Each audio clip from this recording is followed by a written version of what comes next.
दुर्ग के समोदा गांव के बहिरमा खेलत 8 महीना के लड़की ये कार ले टक्कर होले मौत हो गई। वही चालक के खिलाफ पुलिस दर्ज करे हवे मामला ला। दुर्ग के समोदा गांव में घर के बाहर खेलने वाला एक 8 महीना के लड़का के कार से टकराए के स्थिति मौत हो गई।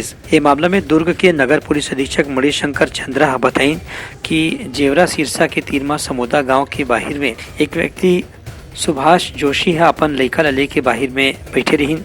लड़का घलो बाहर के आंगन में खेलत रही से तभी अचानक विपरीत दिशा से तेज रफ्तार कार आइस और लड़का ला ठोकर मार दिस।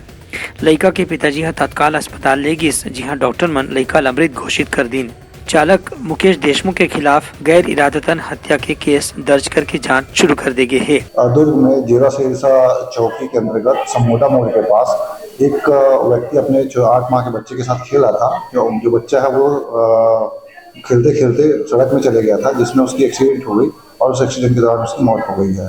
अभी पोस्टमार्टम कराया जा रहा है बच्चे का और आगे जांच की जा रही है। इसमें वाहन चालक को पकड़ लिया गया और उससे कार्रवाई की जा रही है। ब्यूरो रिपोर्ट उत्तलंघा न्यूज।